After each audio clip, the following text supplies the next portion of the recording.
حضرت ابراہیم علیہ السلام نے اپنی ساری حیات مبارکہ لوگوں کو دین کا صحیح سبق پڑھاتے گزاری۔ عقائد جو ہوتے ہیں ان کی پختگی انسان کو پختہ کرتی ہے۔ جب تک لوگ نظریاتی طور پر پختہ نہیں ہوتے، وہ زندگی میں کسی شعبے میں بھی مومن بن کے وقت نہیں گزار سکتے۔ لوگوں کا عقیدہ توحید و رسالت اگر پختہ ہو جائے، عقیدہ توحید و رسالت اگر مضبوط ہو جائے، تو یہ جتنے لوگ پریشان ہوتے ہیں کہ پتہ نہیں کو جادو آ گیا ہے، پتہ نہیں کو سازش ہو گئی ہے، پتہ نہیں کو نظر لگ گئی ہے، پتہ نہیں فلانا میرے خلاف کیا کر رہا ہے، ان ساری آزمائشوں سے بندہ باہر آ جاتا ہے۔ عقیدہ ہی بڑا مضبوط ہے۔ اور جب انسان ڈرنے لگ جاتا ہے سانپ سے، تو پھر ایک وقت آتا ہے وہ رسیوں سے بھی ڈرتا ہے۔ حضرت ابراہیم علیہ السلام ہو یا جتنے بھی انبیاء کرام گزرے ہیں، یا جتنے بھی ہمارے پاس آسمانی وحی کی تبلیغ کرنے والے نبی گزرے ہیں، ان سب نے عقیدہ توحید کی مضبوطی لوگوں کو سکھائی۔ کچھ عرصے سے لبرل لوگوں نے اور بعض دین بیزار لوگوں نے اس طرح کر کے دین بیان کرنا شروع کیا ہے کہ ایک پورا فتنہ دنیا کے اندر آ گیا ہے۔ وہ فتنہ کون سا ہے؟ عقل کو زیادہ استعمال کرنے کا فتنہ، کہ یہ چیز میری عقل نہیں مانتی لہذا میں قبول نہیں کرتا۔ وہ لوگ پھر آہستہ آہستہ دور نکل جاتے ہیں۔ دین اسلام روحانی دین ہے، تو بعض عقلی دلائل جن سے بندے کو پوری طور پر سمجھایا جا سکے، سکھایا جا سکے، حضرت ابراہیم علیہ السلام ان کا بار بار بیان فرماتے ہیں۔ دیکھیں، ابراہیم علیہ السلام بار بار اپنی قوم کو نشاندہی کرتے، بتاتے کہ یہ جن چیزوں کو تم رب مانتے ہو یہ اس قابل نہیں ہیں، اور آپ نے اس کے کئی مظاہر بیان کیے۔ آپ نے ان سے کہا کہ ان بتوں کی پوجا کرتے ہو جو نہ نفع دے نہ نقصان دے، ان کے سامنے جھکتے ہو، نہ تمہاری آواز سنے نہ بات سنے۔ دنیا میں ڈھیر ساری بت پرستی ہے آج بھی، اور مسلمانوں کو حاجت ہے کہ وہ قرآن مجید کی آیات کو یاد کریں، حضرت ابراہیم علیہ السلام کے ان دلائل توحید کو وہ ازبر کریں۔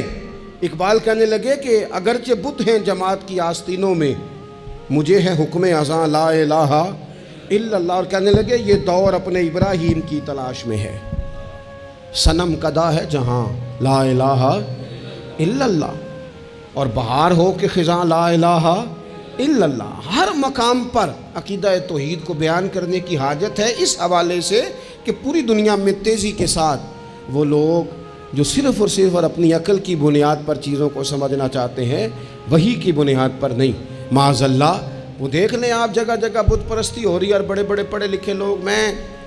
میں نے میلاد شریف کے موقع پر دوستوں سے کہا تھا کہ ایسا نہیں ہے کہ وہ لوگ پڑھے لکھے نہیں، بڑے بڑے پڑھے لکھے پی ایچ ڈی اسکالر، بڑے بڑے ایم فل کے مقالے لکھنے والے، ماسٹر کی ڈگریاں رکھنے والے ایسے بیوقوف ہیں کہ خود جا کے کہتے ہیں بت خانے میں، معاذ اللہ، کہ ایک بت دے دو، رنگ یہ والا ہو، وزن اتنا کو ہو، جگہ اتنی ہے، اتنی کو جگہ پہ پھیٹا آ جائے، اور پھر وہ گھر لے کے جاتے ہیں تو مرمت کرانے بھی لاتے ہیں، کہتے ہیں آنکھ نکل گئی دوبارہ لگا دو۔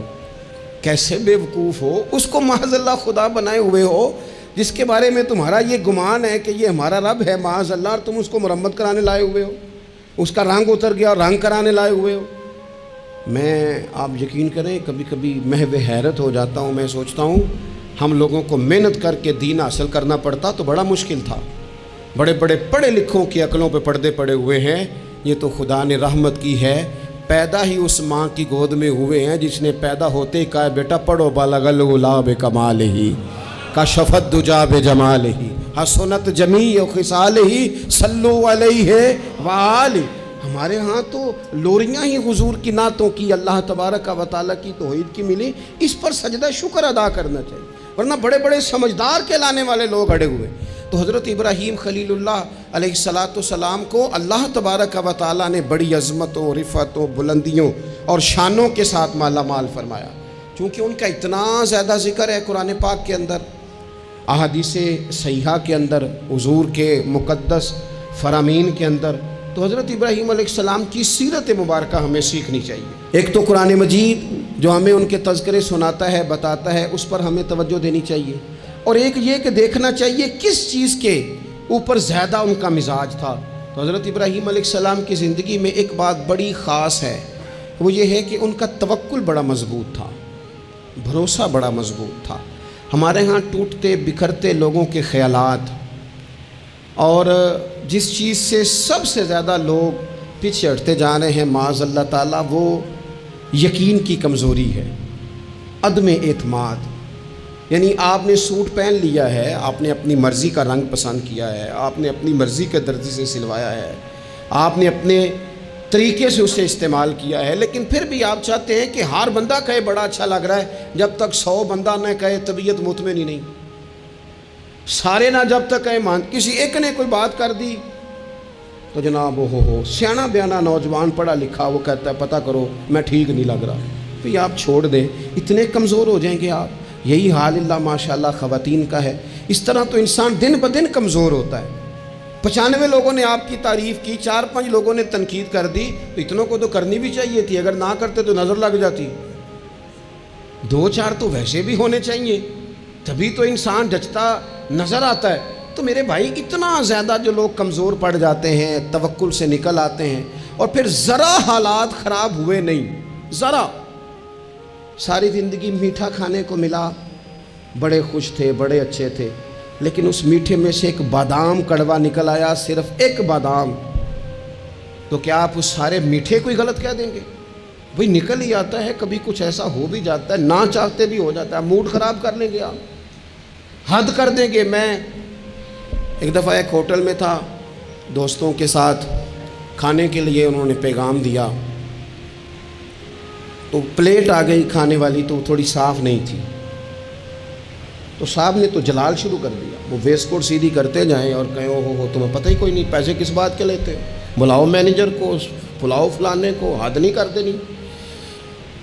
تو باقی سب انہیں سمجھا رہے تھے تو میں ہنس رہا تھا، وہ آ گئے بیچارے، تو میں نے ان سے کہا آپ جائیے، اللہ تعالیٰ خیر کرے گا، ہم ان کو راضی کر لیتے ہیں۔ بات مکمل ہوئی تو مجھے کہنے لگے آپ جو ہنسے ہیں اس سے مجھے غصہ آیا ہے۔ میں نے کہا آپ کو غصہ ہی دلانے کے لیے میں ہنسا تھا، او خدا کے بندے، 4000 روپے کی تو نے روٹی کھانی ہے، اور جتنی گھر میں تیری بات مانی جاتی ہے وہ میرا خیال ہے ہمیں پتہ ہی ہے۔ یہ آپ جو جھوٹا انا کا بت بنا رہے ہیں نا، جھوٹا، یہ آپ کے اندر کی کمزوری کو ظاہر کر رہا ہے کہ آپ کمزور آدمی ہیں۔ آپ کو جھوٹا پریشر ڈال کے عزت بنانے کا شوق ہے، آپ باتوں کے سہارے جان بوجھ کے اپنا قد اونچا کر رہے ہیں، یہ قد آپ کا ہے نہیں، اس لیے کہ قد اونچا ہوتا تو یہ تو ہلکی سی پلیٹ کی بات ہے، اور آپ نے ایک آدمی کو جس طرح سے رسوا کر دیا، ابھی وہ جائے گا اس کی کلاس لگ جائے گی، ہو سکتا ہے اس کی تنخواہ کٹ جائے، ممکن ہے بیچارے کو چھٹی ہو جائے۔ اگر آپ کا قد اونچا ہوتا تو پھر رنگ اور ہوتا، پھر آپ اسے کہتے کہ رب میری بڑی معاف کرتا ہے، میں بھی کئی لوگوں کی معاف کر دوں گا۔ لیکن یہ تو جھوٹی انا کے لوگوں نے، ہمارے اندر وہ جو یقین کی کمزوری ہے، ہمارا خیال، دیکھو عزت اللہ دیتا ہے، وہ کہانیاں بنا کے لینی ہے، لوگوں کے سامنے اپنا جعلی روپ پیدا کر کے لینی ہے، کبھی بھی یہ کام نہ کریں، یہ انسان کو کمزور کرتا ہے۔ آپ کے جانے کے بعد پھر جو آپ پر تبصرے ہوتے ہیں وہ سننے قابل ہوتے ہیں کہ دیکھو یہ اس بندے کی حیثیت ہے، کیا کرنا چاہ رہا ہے یہ۔ حضرت ابراہیم کی زندگی میں مضبوط توکل، اور یہ ضروری نہیں کہ آپ کے پیچھے ہزاروں لوگ ہی ہوں، سینکڑوں لوگ ہی ہوں تو تبھی کام بنتا ہے، ہر کام کو جمہوریت کے رنگ میں نہ تولے۔ عزیز بھائی، حضرت ابراہیم کو آگ میں ڈالا جا رہا تھا، ایک بندہ بھی نہیں تھا، خدا را غور کرنا، ایک بھی نہیں تھا جو کہتا کہ خلیل کو آگ میں نہ ڈالو۔ لیکن جب منجنیق تیار ہو گئی، حضرت ابراہیم کو رکھ لیا۔ کبھی تو بندے کا حوصلہ ٹوٹتا ہے نا، کبھی تو وہ کمزور پڑتا ہے، لیکن یہ نہیں پڑتے، یہ خلیل اللہ ہے۔ جب آپ کو انشراح صدر ہو جائے، آگ میں ڈالا جا رہا ہے، جا رہے ہیں، حضرت جبریل امین حاضر ہو کے کہتے ہیں چلو کوئی حکم کر دیں، فرمانے لگے حکم تو ہے اور جبریل تیرے لیے کوئی نہیں، خدا را مسلمانوں اس پر کبھی غور کرو۔ ساری زندگی کہا رب راضی ہو جائے، رب راضی ہو جائے، کبھی خود بھی تو رب سے راضی ہو کے دیکھو نا۔ رضی اللہ عنہم ورضوا عنہ، اللہ نے مومن کی شان یہ بیان کی ہے کہ اس سے اللہ راضی ہوتا ہے اور وہ اپنے اللہ سے راضی ہوتا ہے۔ صحابہ سے اللہ راضی تھا اور صحابہ بھی اپنے اللہ سے۔ حضرت سفیان ثوری دعا مانگ رہے تھے، یا اللہ راضی ہو جا، یا اللہ راضی ہو جا، یا اللہ راضی ہو جا، تو حضرت رابعہ بصریہ پردے کے پیچھے تھی، انہیں جلال آ گیا، کہنے لگی سفیان بس کر، آپ کہنے لگے رابعہ تجھے کیا ہوا، تو کیوں غصہ کر رہی ہے؟ کہنے لگی اپنے رکھ ہاتھ سینے پر اور بتا تو اپنے رب سے راضی ہے؟ تو روز کہتا ہے فلاں شے چاہیے فلاں، پہلے تو راضی ہو نا۔ فرمانے لگی تو ہی آج تک راضی نہیں، پہلے تو کہہ مالک تو نے جس حال میں رکھا ہے میں راضی ہوں، تو راضی ہو، وہ تو کریم ہی بڑا ہے، تیرے 2 آنسوؤں سے بھی راضی ہو جائے گا، تو ہی نہیں راضی ہو رہا۔ آپ ذرا اس کا ذائقہ لیں۔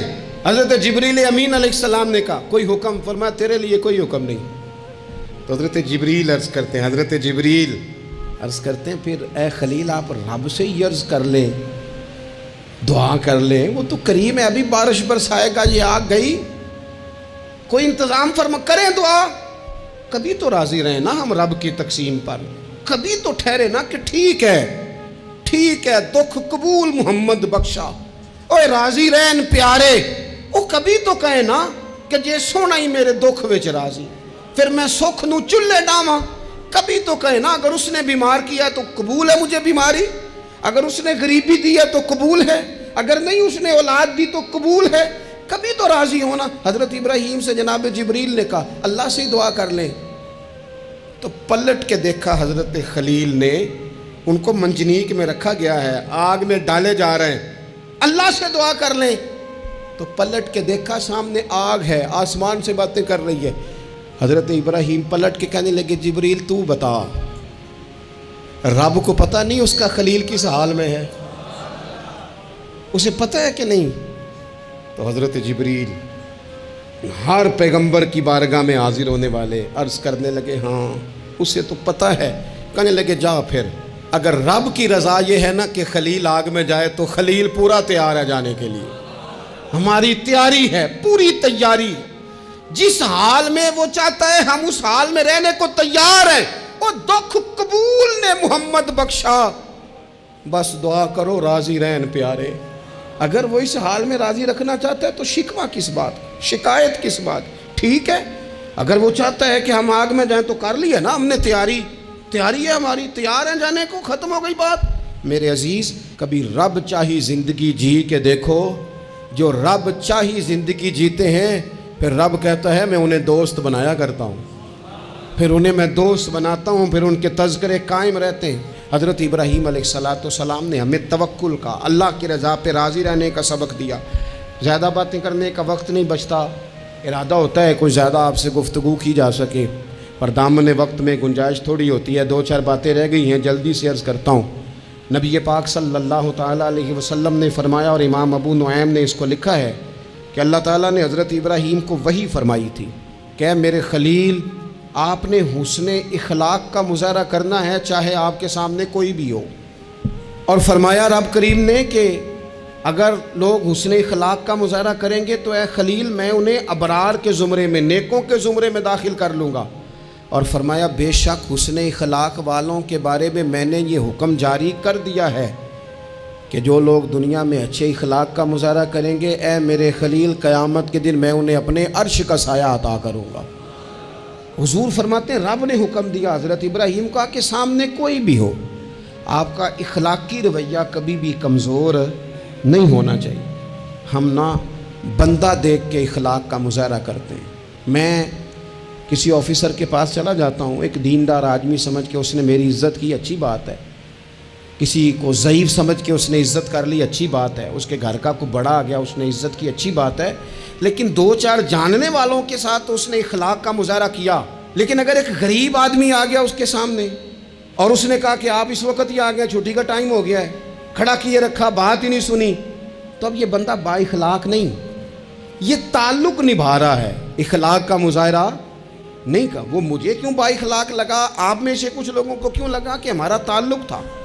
جو اخلاق والے لوگ ہوتے ہیں نا ان کا مزاج اخلاق والا ہوتا ہے، وہ جو کوئی جاننے والا ہو یا نہ جاننے والا ہو، امیر ہو یا غریب ہو، اپنا ہو یا بیگانہ ہو، وہ چونکہ بندے با اخلاق ہوتے ہیں تو ان کا رویہ سب کے ساتھ ہی، حتیٰ کہ دروازے پہ جو خیرات لینے آئے اس کے ساتھ بھی ان کا رویہ اخلاق والا ہی ہوتا ہے۔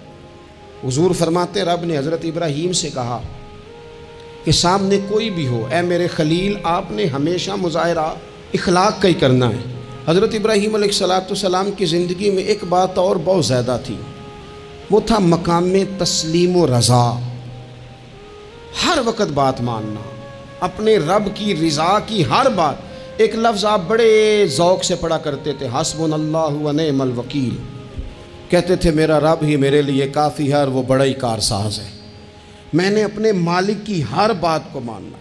اللہ نے جو والا حکم حضرت خلیل کو دیا نا، اسے سونا کر کے صحیح کر کے۔ ہمارے ایک استاد تھے، وہ کہا کرتے تھے اپنے شاگردوں کو، کہتے تھے پتر لولے لنگڑے کام نہ کریا کرو۔ استاد جی کیا مطلب؟ وہ کہتے تھے کام تانگ ہو کے بھی ہو ہی جاتا ہے اور خوش ہو کے بھی ہو ہی جاتا ہے، چہرے پہ شکن ڈال کے بھی ہو جاتا ہے، راضی ہو کے بھی ہو، استاد کو ستا کے بھی سبق سنائی دینا ہے اور خوش ہو کے بھی، تیاری کر کے بھی۔ والد کی بات ماننی ہے، اماں نے کام پہ بھیجا مان تو لینا ہی ہے، لیکن پہلے کہنا ہے آپ بڑے کو کہتے نہیں، ساری ذمہ داریاں میری ہیں، ہر بوجھ میرے اوپر ہے، ڈیوٹیاں ساری میں نے ہی کرنی ہیں، فلانا ایسے ہے، فلانا ایسے ہے۔ میں نے خانقاہوں آستانوں پہ شاگردوں میں دیکھا ہے، لوگ شرطیں رکھ کے فرما برداری کرتے ہیں، شرطیں رکھ کے کہتے ہیں پہلے میری مرضی کے مطابق نظام ہو تو پھر میں آستانے کا، استاد خانے کا فرما بردار ہوں، کیونکہ میری مرضی کا نہیں لہٰذا میں فرما بردار۔ یہ لولا لنگڑا نظام ہے۔ جو نظام ہوتا ہے تسلیم و رضا کا، اس میں بندہ بس کام جو کرتا ہے تو ہنس ہنس کے کر لیتا ہے، پھر بڑا تھکاوٹ والا کام بھی ہو بندہ ہنس ہنس کے کرے تو اسے وہ کام بوجھ محسوس نہیں ہوتا، اس کو صحیح کر کے کریں۔ حضرت ابراہیم کی زندگی مقام تسلیم و رضا والی۔ تیسری بات، حضرت ابراہیم علیہ السلام کی زندگی میں جو بہت زیادہ ہے نا، وہ پتہ کیا ہے؟ حضرت ابراہیم مہمان نواز بڑے تھے، سخی بڑے تھے۔ حضرت ابراہیم علیہ السلام کے بارے میں نبی پاک صلی اللہ تعالیٰ علیہ وسلم نے فرمایا، سب سے پہلے جس بندے نے کسی کی مہمان نوازی کی تھی نا، وہ حضرت ابراہیم علیہ السلام ہے۔ اس کا ایک معنی علماء نے یہ بھی اس حدیث کا بیان کیا کہ جس نے سونی کر کے، مسجہ کر کے، خوبصورت کر کے، تیار کر کے، عزت کے ساتھ، آنر کے ساتھ کسی مہمان کو سب سے پہلے کسی نے اس اہتمام سے کھانا کھلایا، وہ حضرت ابراہیم علیہ السلام ہے۔ زبردست مہمان نواز تھے، زبردست۔ اپنے گھر کے 4 دروازے بنائے ہوئے تھے، 4، اور فرماتے تھے میری خواہش ہے کہ چاروں طرف سے مہمان آئیں، روٹیاں پکتی رہیں، دنیا کھاتی رہے، دنیا آوے کھا کھا جاوے، راضی ہوئے بلا، آئیں لوگ کھائیں، یہ میری خواہش ہے۔ روٹی کھلاؤ، روٹی کھلاؤ، روٹی کھلاؤ، لنگر کھلاؤ۔ حضور صلی اللہ علیہ وسلم سے پوچھا گیا یا رسول اللہ بہترین مسلمان کون ہے؟ تو حضور نے فرمایا جو سلام لینے میں پہل کرے اور کھانا زیادہ کھلائے، کھانا کھلائے، جو جس کا مزاج ہو کھانا کھلانے کا، طبیعت ہو کھانا کھلانے۔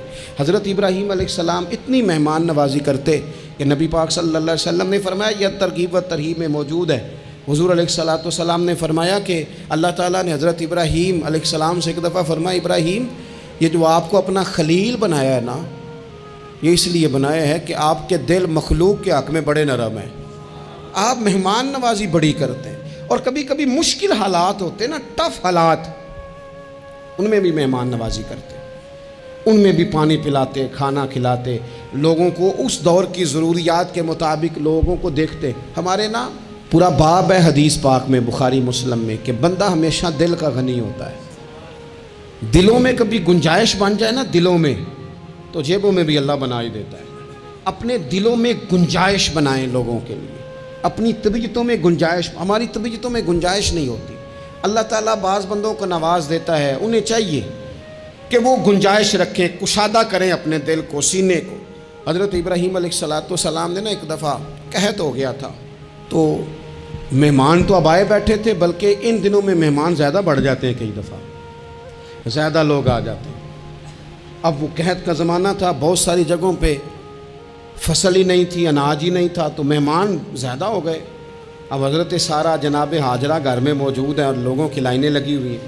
حضرت ابراہیم علیہ السلام کا مصر میں ایک دوست تھا، حضرت حکیم الامت نے اس کو لکھا ہے، آپ نے نا اس کو کچھ سامان بھیجا، بوریاں بھیجی، فرمایا یار تیرے پاس گندم ہے تو ذرا گندم کی بھر دے بوریاں، مہمان بڑے آ گئے ہیں، روٹی کھلانی ہے لوگوں کو۔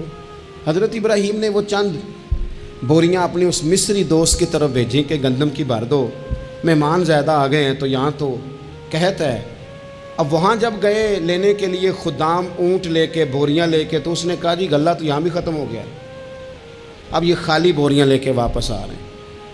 اب ان جانے والے خدام کو بھی پتہ تھا، جو قریب رہنے والے ہوتے ہیں وہ خانقاہوں کے، آستانوں کے، مدارس کے، مراکز کے مزاج سے بھی آگاہ ہو جاتے ہیں۔ ان کو پتہ تھا کہ اب مہمان تو بیٹھے ہیں بیسیوں، درجنوں، سینکڑوں، تو سب کو پتہ ہے کہ بھئی گندم آ رہی ہے، مصر سے آنا ہے تو کھانا ملنا ہے۔ اب بوریاں جب خالی آئیں گی تو بڑا مسئلہ بن جائے گا، ان کے تو دل کمزور پڑ جائیں گے۔ انہوں نے کہا کہ تسلی دیتے ہیں، ان کو تسلی دیتے ہیں۔ رستے میں کچھ ریت بوریوں میں بھر لی تاکہ فوری طور پہ دیکھنے والے پریشان نہ ہوں۔ ریت بھر کے لے جاتے ہیں اور پھر جا کے آرام سے رکھ دیں گے۔ پھر حضرت ابراہیم سے گزارش کریں گے، غلہ نہیں ملا، وہ ایک خوبصورت سا آواز کریں گے، لوگوں کو دلوں کو تسلی ہو جائے گی اور پھر اگلا بندوبست کر لیں۔ اب وہ بوریاں ساری کی ساری ریت سے بھری رکھی۔ حضرت مفتی احمد یار خان صاحب رحمۃ اللہ علیہ نے لکھا ہے کہ وہ بوریاں لا کے جب لوگوں نے آتے دیکھی بوریاں، تو طبیعت لوگوں کی کئی دنوں کا کھانا نہیں کھایا تھا، حشاش بشاش ہو گئیں، بچے، بوڑھے، بیمار، سبھی کے دل تسلی میں آ گئے کہ آج کھانا ملے گا۔ بوریاں ایک کونے میں رکھ دیں۔ حضرت ابراہیم آرام فرما تھے، کہیں یا کسی ذکر و فکر کی مصروفیت میں مشغول تھے، ظاہراً انہیں بتایا نہ گیا۔ اب وہ جہاں گندم رکھی جاتی تھی وہاں جا کے وہ ریت کی بوریاں رکھ دیں۔ وہ خدام وہاں سے ہٹ گئے چونکہ وہ گھر کا حصہ تھا۔ اب جناب ہاجرہ حضرت سارہ اٹھیں، ریت والی بوریاں جب کھولیں تو بہترین گندم نکلی اندر سے۔ اللہ تعالیٰ جب رزق دیتا ہے تو پھر بغیر، اور واللہ خیر الرازقین، بہترین رزق دینے والا اللہ ہے، سب سے بہتر رزق دینے والا۔ وہ کھولا، ان کو بہترین گندم نکلی۔ انہوں نے فوراً کنیزیں جو تھیں ان کو بلایا، گندم پیس لی گئی، اسی وقت کھانا پکنے لگا۔ حضرت ابراہیم تشریف لائے، کھانا چل رہا ہے، لوگ لنگر کھا رہے ہیں۔ اب وہ خدام بھی پریشان تھے کہ بھئی ہم تو لائے تھے ریت، یہ گندم کیسے آ گئی۔ حضرت سارہ اور جناب ہاجرہ قریب آئیں تو خواتین بعض اوقات گھر والوں کو گائیڈ کرتی ہیں کہ یہ والی سبزی بڑی اچھی تھی، یہ والے چاول بڑے اچھے ہیں، یہ جو گندم آپ لائیں یہ بڑی اچھی ہے۔